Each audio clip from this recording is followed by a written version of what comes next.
Bueno, perdón que tardé en volver, pero para los que viven en provincia de Buenos Aires, yo vivo en Moreno, se acaba de caer el cielo básicamente.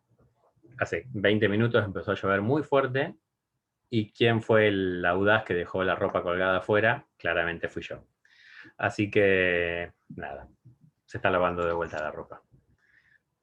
Cosas que nos pasan. Bueno, con eso ya tendríamos lo más importante de lo que es el capítulo 1, ¿sí? El tema principal es el de organización viable. Ahí es donde yo quiero que hagan foco. Que lo lean, que lo analicen, que le busquen la vuelta al tema y que vayan pensando cómo se relaciona con otros temas, que un poquito ya también estuvimos mencionando recién.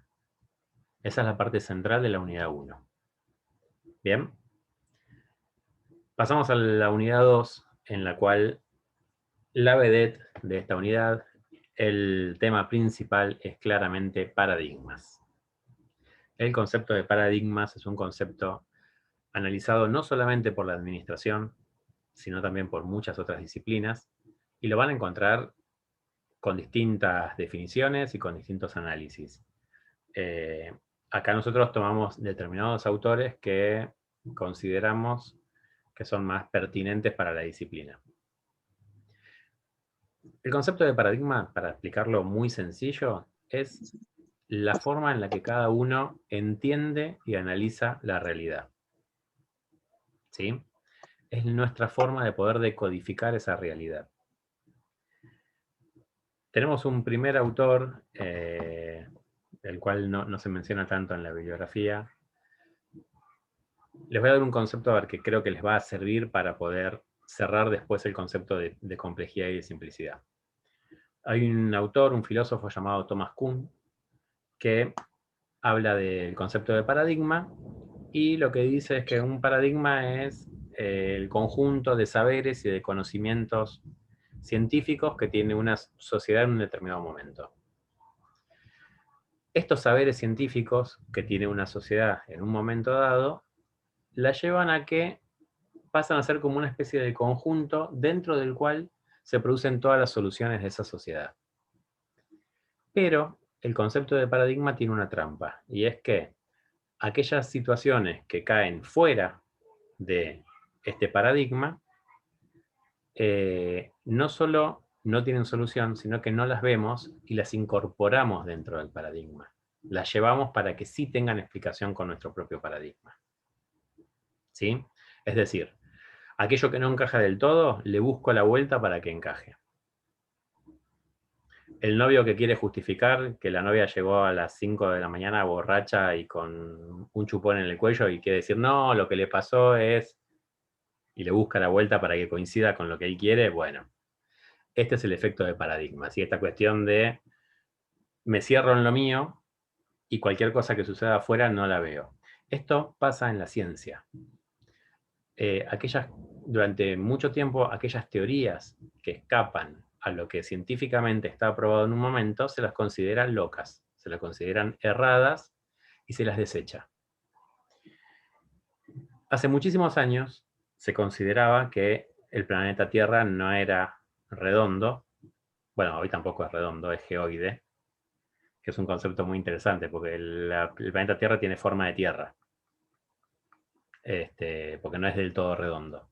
Pero bueno, no se consideraba que fuera de esta manera, sino que se consideraba que era plano. Y los saberes científicos de la época justificaban esto.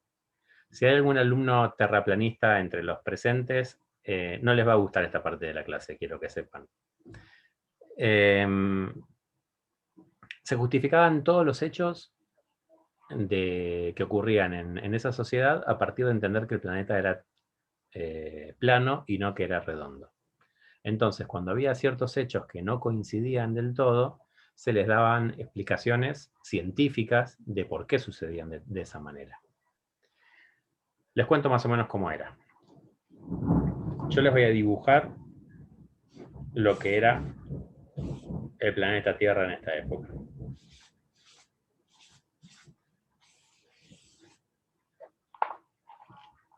Se van a dar cuenta por qué soy contador y no soy artista. Esto era el planeta Tierra. paso a explicar científicamente por qué la Tierra era así según ese paradigma. La Tierra era plana, ¿sí? La Tierra era plana, entonces si uno se alejaba mucho del lugar en el que estaba, en algún momento se iba a caer. Pero la Tierra era algo bastante grande. Entonces, si era algo bastante grande, no podía estar flotando en la nada. ¿Qué sostenía la Tierra? ¿Alguien sabe? Tortugas y elefantes gigantes. Elefantes gigantes. Los elefantes gigantes son estos 4 círculos que ustedes ven acá. Soy muy bueno dibujando elefantes, como verán. No se aprecia por el zoom, pero si lo ven de más cerca es un elefante perfecto. 4 elefantes. ¿Por qué elefantes? Porque era el animal que podía sostener una carga de semejante peso. Era el animal conocido, científicamente conocido, que podía llevar una carga tan pesada. Ahora bien, si uno alguna vez tuvo la posibilidad de subirse arriba de un elefante y de que el elefante caminara, ¿se imaginan ustedes cómo irían arriba de un elefante? Van como saltando, ¿sí? Si uno va arriba de un caballo saltando, bueno, arriba de un elefante también. Y la Tierra no está saltando todo el tiempo. Entonces acá la lógica no coincidía. Caía un problema fuera del paradigma. Había que solucionarlo con el mismo paradigma. Ok, los 4 elefantes estaban parados arriba de una tortuga, que es esto grandote que está acá abajo. ¿Por qué? Porque la tortuga puede llevar mucho peso sobre su cuerpo y además es lenta. Entonces ahí explica el por qué uno no se está sacudiendo todo el tiempo en la Tierra. Súper lógico, ¿o no? ¿Sí? Se le busca la lógica a partir del paradigma. Acá es donde se empieza a conocer el llamado efecto paradigma. El efecto paradigma es esto que yo les decía. Aquellas cosas que ocurren fuera del paradigma, uno instintivamente las trae adentro. Cuando ocurren cosas que no coinciden del todo con mi lógica, yo intento incorporarlas inconscientemente dentro de mi lógica. Y al mismo tiempo se produce algo llamado ceguera paradigmática, que este es el concepto quizás más importante para unirlo con lo que vamos a ver de Morin. La ceguera paradigmática significa que cuando yo estoy muy metido dentro de un determinado paradigma, no veo otras alternativas más que esa.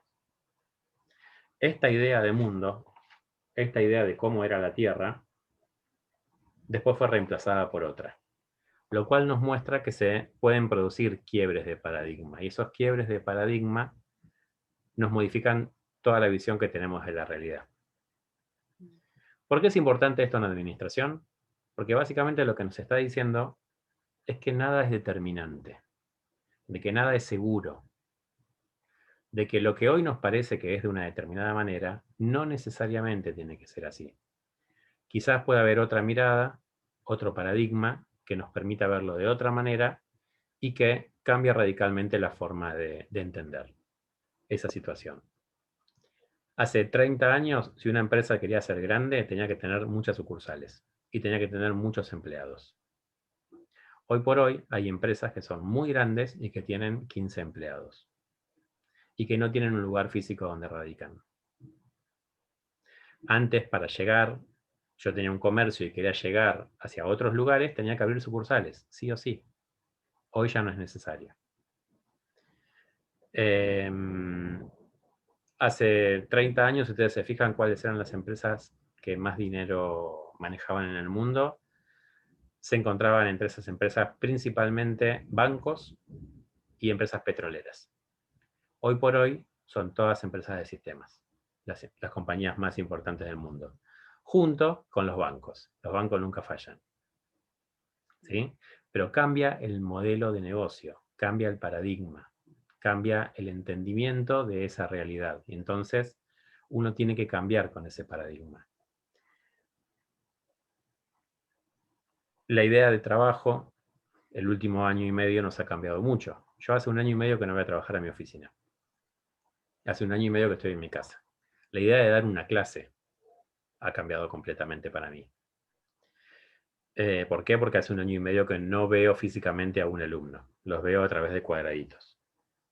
¿Bien? Entonces, esto lo que nos marca es que la variabilidad es muy grande y que esta variabilidad no nos permite pararnos en lugares muy seguros, porque estos lugares que son seguros el día de mañana pueden no serlo. A partir de ahí empezamos a abordar la temática del paradigma de la simplicidad y de la complejidad. ¿Por qué? Porque tenemos dos formas de entender la realidad, una forma simple y una forma compleja. Una forma simple que responde a cuestiones de causa y efecto, que nos permite algo que pensamos que es ilógico, que es volver el tiempo atrás. El paradigma de la simplicidad nos deja volver el tiempo atrás.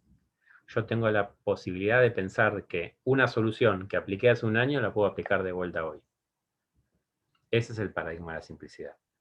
Sin embargo, cuando analizamos el mismo problema desde el paradigma de la complejidad, nos damos cuenta de que las soluciones no pueden ser iguales porque los hechos no son iguales. Porque aunque sea algo ha cambiado. Lo primero que cambió, ¿saben qué es? La persona que decide. Uno mismo, si ya tuvo un problema hace un año y lo vuelve a tener ahora no lo agarra de la misma manera, porque ahora ya lo agarra con la experiencia anterior. Entonces ya la solución no es la misma, porque ya uno no es el mismo. ¿Sí? El paradigma de la simplicidad a lo que apunta es no a entender los elementos por separado, sino a tratar de entender las interrelaciones de los elementos de un sistema. Ese entramado, esas interrelaciones son las que nos van a ayudar a entender cómo funciona el sistema, no los elementos por separado. A mí no me sirve entender, esto se aplica muy fácil con un equipo de fútbol, no me sirve tener a los 11 mejores jugadores. Yo tengo que ver cómo se relacionan entre sí. Algo que nos pasó con la selección argentina de fútbol siempre, ¿sí? Pongo a los 11 mejores y no andan. Y viene una selección medio pelo, pero que son 11 tipos que están acostumbrados a jugar juntos y juegan mejor.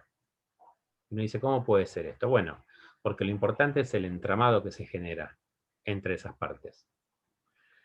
El paradigma de la simplicidad ve los elementos, el paradigma de la simplicidad ve el entramado. Entonces, ¿qué apuntamos en esta materia? A ver el entramado de las cosas.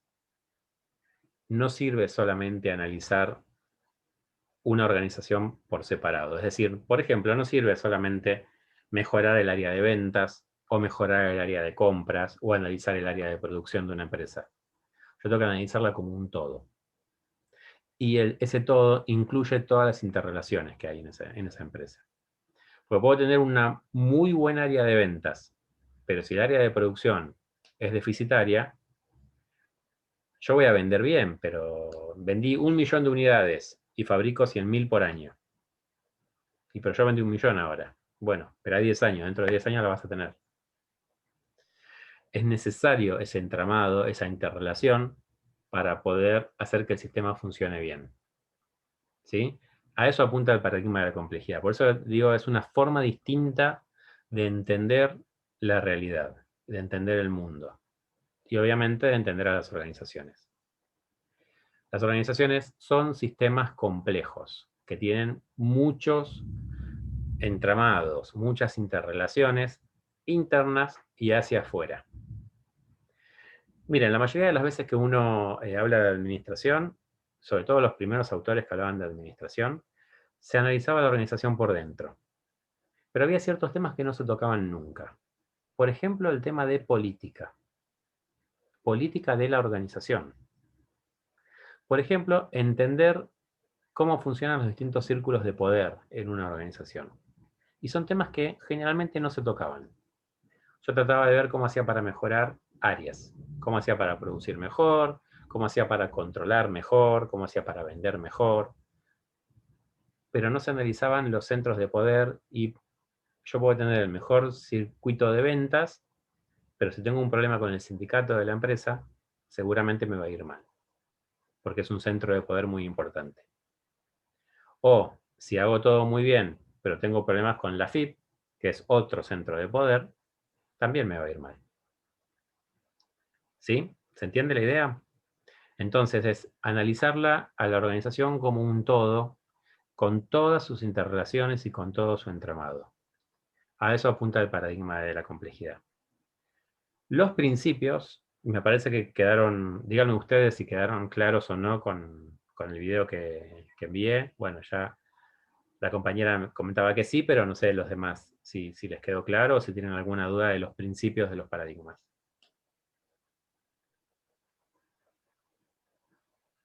Por ahí lo que no explica bien el video o eh, no se habla en el video es el paradigma de la simplicidad, también tiene 3 principios. Ujú. La diferencia, porque me parecen todos muy parecidos. Son muy parecidos porque son complementarios. Sí. Okay.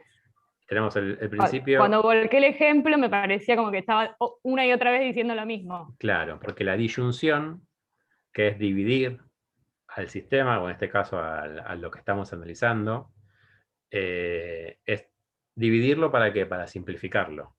Y la reducción también es simplificarlo. Lo que pasa es que con la reducción lo que estoy haciendo es, imagínense por ejemplo, yo quiero saber cómo son los alumnos de esta materia. Entonces, agarro y entrevisto a un alumno. Eso es una reducción. ¿Sí? Para conocer un todo, estoy agarrando una parte.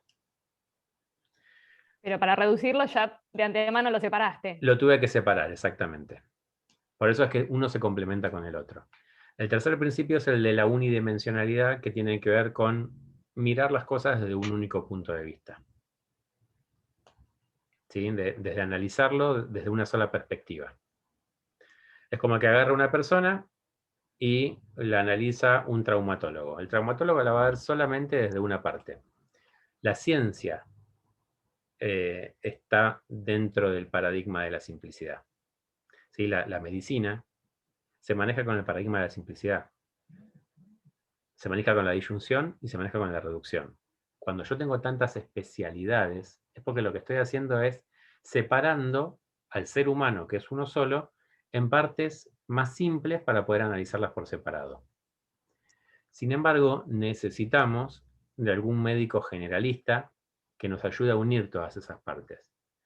Porque muchas veces lo que nos pasa es que vamos a distintos especialistas y nos dicen cosas diferentes y somos la misma persona. Entonces uno me dice, no, vos tenés que caminar todos los días. Otro me dice, no, vos tenés que bajar de peso. Otro me dice, no, vos tenés que alimentarte mejor. Pero otro me dice, vos tenés que dormir más.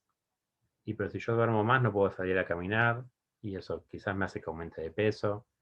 Y otro quizás se fije, no sé, me pongo a hablar con un psicólogo y me dice, no, no, vos no necesitas nada de todo eso. Vos lo que necesitas es resolver tus problemas de la infancia. Ok, ¿qué hago? ¿Con cuál de todas voy? ¿Sí? Si analizo a un hecho, que es una persona, desde distintos puntos de vista, la unidimensionalidad lo que hace es lo analiza desde uno solo. Entonces, esos puntos van por separado. Me han pasado casos cercanos de gente que han sido vistas por un traumatólogo y en realidad el problema que tenían era otro. Y el traumatólogo le dijo, no, no, está bien, no, no tenés nada acá, tranquilo. No, pero a mí me duele acá. No, no, pero ya analicé todo y la parte ósea está perfecta, la parte fisiológica también, anda tranquilo. Pero a mí me sigue doliendo. Y el problema estaba en otro lado. ¿Sí? Eso es porque miramos las cosas de una única mirada. En las organizaciones esto sucede mucho y por eso es que se incentiva tanto los grupos interdisciplinarios.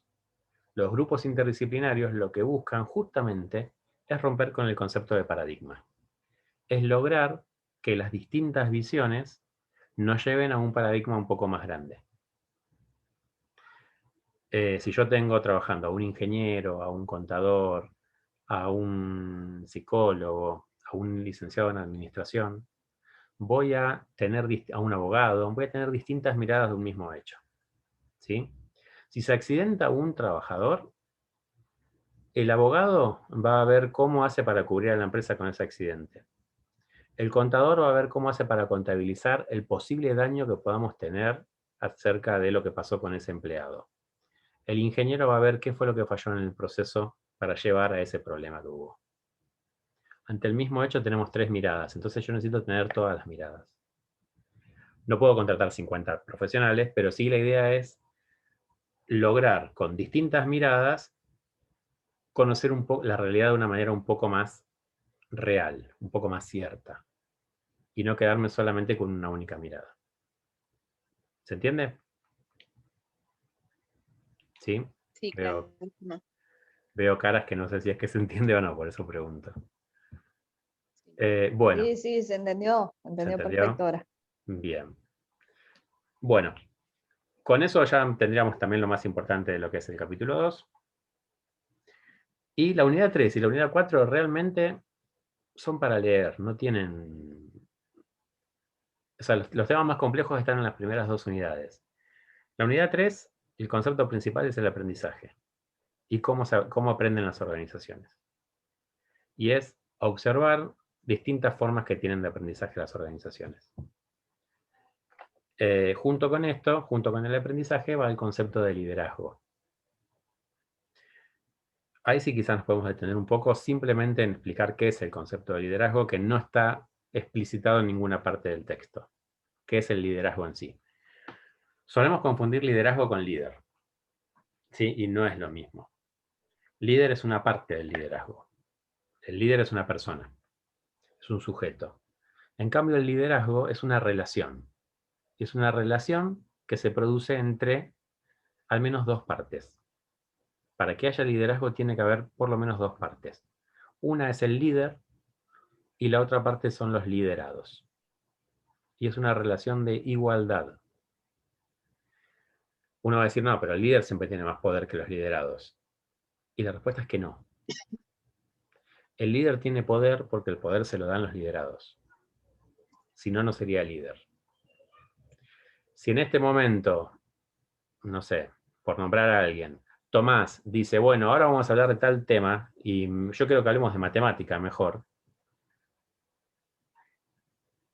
Todos lo vamos a mirar y vamos a decir, todo bien, Tomás, después si querés hacemos un Zoom de matemática, pero no era la idea. Ahora, si yo les digo, miren, no vamos a hablar de la unidad 3, vamos a hablar de la unidad 4, es muy probable que hablemos de la unidad 4. ¿Por qué? Porque ustedes me han dado ese poder de conducir en este momento la clase. ¿Sí? Además de que me lo ha dado también la universidad a partir de la autoridad que me dio al nombrarme como docente de la materia. ¿Se entiende?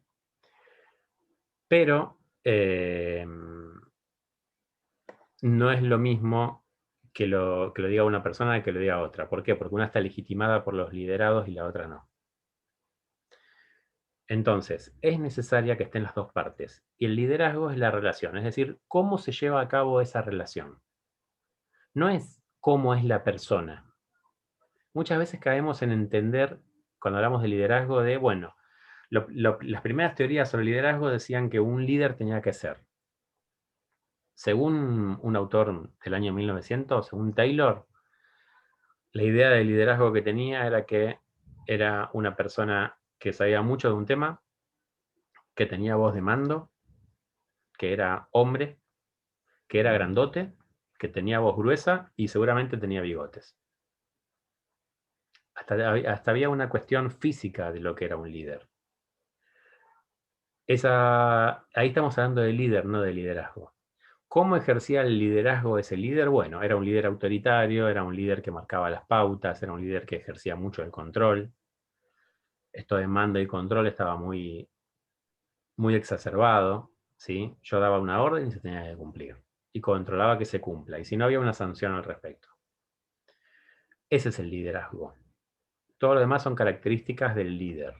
Sin embargo, las primeras teorías administrativas hablaban del líder y no del liderazgo. En cambio, lo que ustedes tienen para leer habla del liderazgo en sí, ¿sí? De cómo tiene que ejercerse ese liderazgo, sin importar el estilo de la persona. Uno puede ser más democrático, puede ser más autoritario, puede ser más liberal, puede, inclusive la misma persona en distintos momentos, hay algo que se llama liderazgo situacional, porque el líder en distintos momentos asume distintos estilos de liderazgo. No puedo ser líder siempre de la misma manera.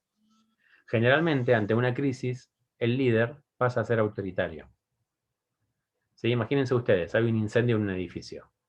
Bueno, el que es el líder en ese momento no va a preguntar, bueno, a ver qué les parece si tomamos el ascensor, si vamos por la escalera, quién quiere ir primero, qué opinan ustedes. No va a ser democrático.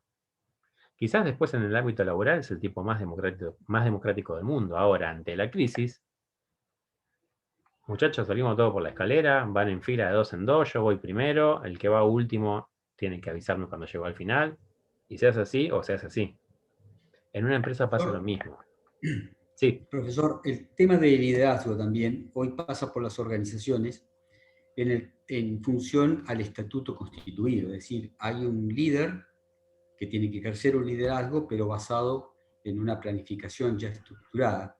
Si ese líder reúne ciertos directores con características disímiles entre sí, lo cual es correcto, porque cada uno cumple una función, y le da las directivas conforme a ese estatuto, perfecto. Ahora, cuando hay que tomar una decisión que parece autoritaria, se está tomando en base a ese estatuto, porque no puede reunir a todos para tomar esa decisión que es específicamente a lo que el consejo directivo o su autoridad máxima le está solicitando. Digo como para basar esto que está explicando muy bien desde el ámbito más privado, mucho más empresarial, desde un ámbito de una organización, ¿no? totalmente. Igualmente ahí hablamos de un tipo de liderazgo que es el líder formal. ¿Por qué? Porque Claro. después vamos a tener líderes informales que no van a responder directamente a estos estatutos, pero que es real. Por estatuto, el líder en algún momento va a tener que ser autoritario. Y autoritario no es una mala palabra. Quizás nosotros lo tomamos como algo negativo y no lo es. Es simplemente una forma de ejercer el liderazgo. Hay un libro que se llama El líder del futuro, que básicamente lo que cuenta es experiencias de distintos estilos de liderazgo, de distintas personas que han llevado el liderazgo en grandes empresas del mundo. Y ahí lo maravilloso es que uno encuentra estilos de liderazgo de gente que tenés el líder que sabe el nombre desde el primer hasta el último empleado y le conoce la vida a cada uno, y tenés el líder que nunca habló con nadie y que nunca nadie lo vio. Y los dos son líderes exitosos. ¿Por qué? Porque son diferentes estilos, diferentes formas de llevar el liderazgo, pero lo llevan igual. Entonces, lo que quedó demostrado en el tiempo es que no hay una única manera, no hay una receta, y tampoco hay una forma de ser que diga, vos vas a ser líder o vos no lo vas a hacer. ¿Sí? Las primeras teorías administrativas, insisto, eran muy retrógradas en ese sentido y se establecía el liderazgo hasta por rasgos físicos, como puede ser, por ejemplo, la masculinidad. Entonces, para ser líder tenés que ser hombre. Con el tiempo se han ido modificando muchos de estos rasgos, no todos, lamentablemente. Hay muchos que persisten, porque, por ejemplo, es muy raro que una empresa tome a un profesional recién recibido de 22 años y le dé el liderazgo de una organización. Sea hombre o mujer. Ya ni siquiera me meto en el género, solamente con la edad y la experiencia. ¿Sí? Y es un prejuicio en realidad. Quizás la persona de 22 años sepa mucho más que alguien de 60, como también es un prejuicio pensar que una persona de 60 años está desactualizada y tiene métodos arcaicos y lo que dice funcionaba en otra época y ahora no, y no entiende la realidad. ¿Sí? Son prejuicios que surgen acerca del liderazgo que no tienen en realidad ningún tipo de sentido en la práctica. Uno observa que hay líderes de todo tipo. Solamente juega la experiencia de vida o la trayectoria de trabajo, en este caso. Sí, pero muchas veces también el concepto de paradigma del que estuvimos hablando en el capítulo 2 también está formado por la experiencia. Y el mismo paradigma te puede sesgar. Vos tuviste ya malas experiencias, entonces, por ejemplo, el tipo que le agarró la pata al corralito, durante mucho tiempo descreyó del sistema bancario. Y cuando empieza a haber una situación parecida a la del 2001, va a agarrar y va a sacar toda la guita que tenga del sistema bancario, a partir de la experiencia que tuvo. Quizás otra persona le dice, no, la plata en este momento la tenés que dejar por tal, tal, tal y tal cosa. Como no tiene el peso de la experiencia negativa anterior, hasta quizás pueda tomar una mejor resolución, porque la situación no es exactamente igual a la de hace 20 años, pero sin embargo al otro sí le trae mucho de esa otra situación negativa. ¿Sí? Entonces, insisto, no hay una única manera de llevar a cabo el liderazgo. Lo que ustedes tienen son, en la bibliografía, son pautas generales de lo que se espera de un líder, de cómo tiene que darle una tarea a otra persona, de qué información tiene que brindar y demás. Son cuestiones generales. Pero no va a lo particular, porque quedó demostrado en el tiempo de que no hay una forma particular de llevar a cabo el liderazgo. ¿Bien? Bueno, y en el capítulo 4 es el más instrumental de todos. Es el más práctico de todos los capítulos que ustedes van a tener para estudiar en la materia. ¿Por qué? Porque vemos herramientas ahí. Vemos herramientas de gestión que tienen que ver básicamente con el conocer cómo funciona la organización, ¿sí? Desde lo que yo les hice hacer como trabajo práctico, que es un análisis FODA propio, simplemente es para que vean lo difícil que es hacer un análisis FODA propio, que eso, bueno, la idea es charlarlo después un poco en la conclusión. Lo difícil que es ser reflexivo, y ahí lo linkeamos con el capítulo 1, con la unidad 1. Lo difícil que es verse a uno mismo y poder criticarse. A todo el que haya pasado en entrevistas laborales sabe que una de las preguntas que le hacen siempre es: decime 3 virtudes y 3 defectos tuyos. Y generalmente lo que decimos como defectos son virtudes exacerbadas. Soy demasiado puntual, soy demasiado prolijo, soy demasiado responsable, me hago mucho problema por las cosas. ¿Qué le voy a decir? La verdad que soy un bardo, hago quilombo todos los días, puteo al jefe, llego tarde, ¿no? ¿Y para qué preguntan, la verdad? Bueno, pero es para ver cómo salís también de esa pregunta. ¿Sí? ¿Qué cintura tenés para salir de la pregunta? Y siempre algo a uno se le escapa igual. Siempre uno no se da cuenta, pero algo se le escapa en la charla. Charlando con psicólogos, me ha pasado de llegar al punto en el que te dicen, bueno, hay ciertas técnicas que lo que buscan es el cansancio de la persona.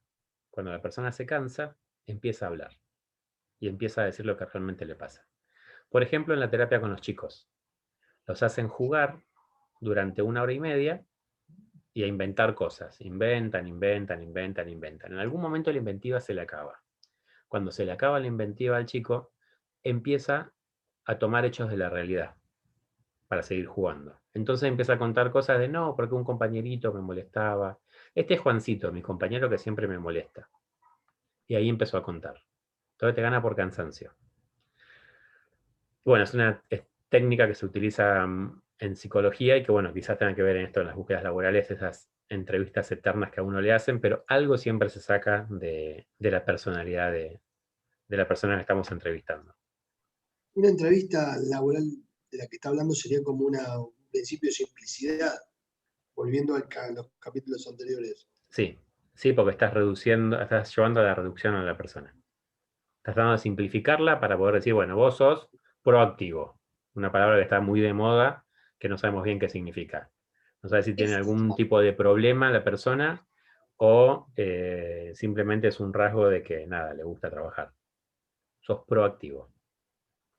¿Y eso cómo se explica que se va retroalimentando cada vez más esa forma de actuar, viendo todas las ventajas, pero no analizando quizás las desventajas que producen todas esas prácticas que hacen que las empresas seleccionen quizás a gente que bajo su característica entraría o cerraría su forma de pensar, pero dejan un montón de gente afuera que quizás tenga más capacidades, digo, y eso no cambia.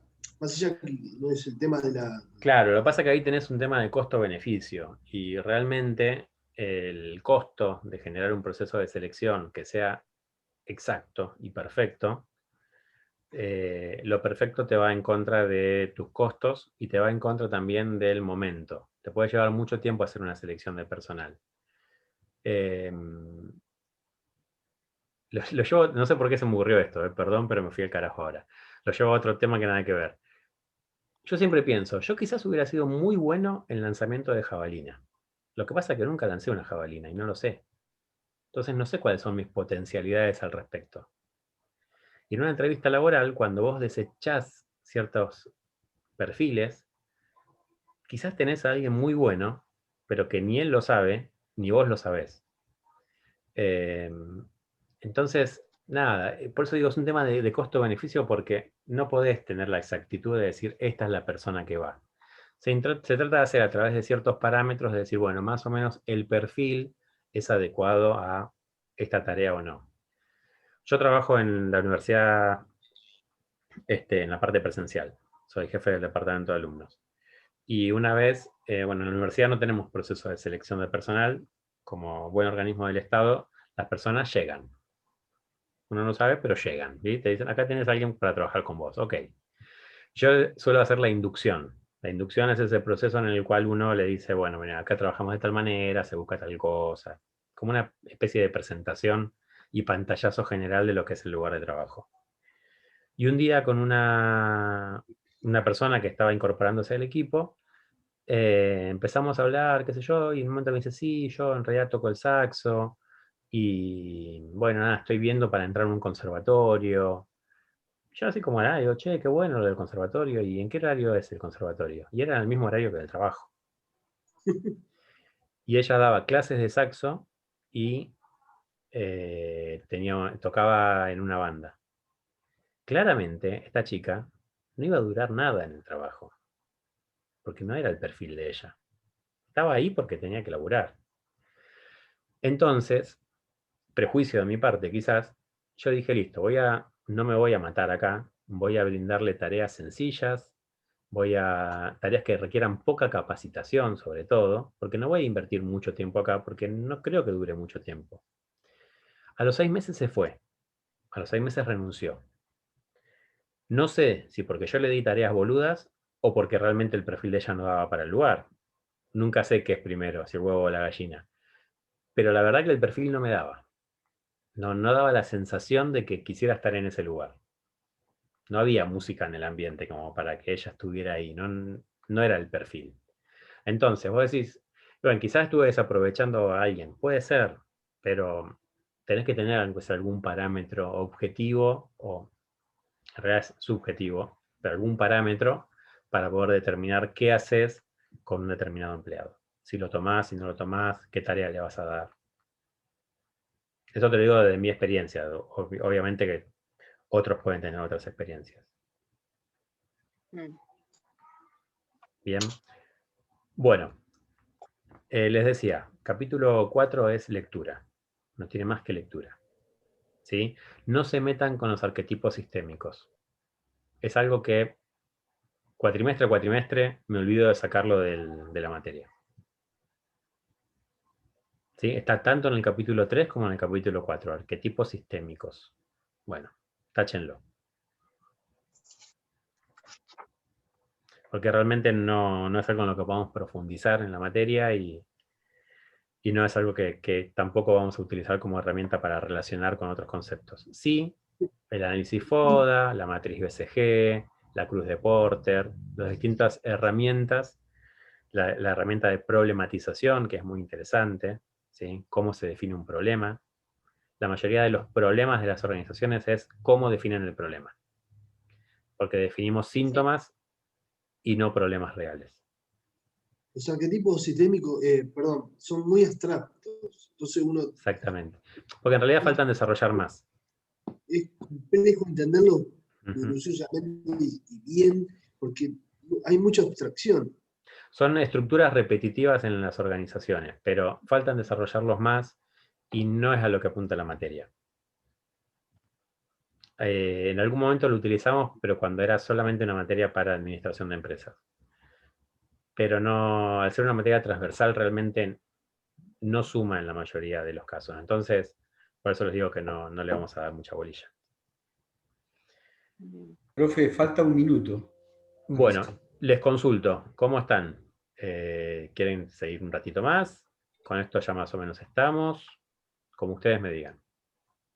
Creo que estoy bien. De mi parte. Sí. Bien claro. La verdad, profesor, fue un placer escucharlo, ¿eh? La clase, yo vine en el colectivo escuchando y me agarró inclusive la lluvia, pero no me la quería perder y la verdad, un lujo. Lo felicito, muy Bueno, claro todo, ¿eh? Espero que sirva. La idea es que les facilite un poco Sí. después el momento del estudio. Yo pienso que sí. Muchas gracias, buenas noches. Bueno. Bien claro, profe, bien claro. Bueno, se nos está por cortar, así que entonces nos despedimos si están todos de acuerdo. Y cualquier duda que tengan, nos escribimos por la plataforma, ¿sí? ¿Listo? Bien. Buenas noches. Muchas Nos vemos. Gracias, profe. Nos vemos en la próxima. Gracias. Hasta la próxima. Gracias, saludos. Hasta luego. Buenas noches. Chao, chao.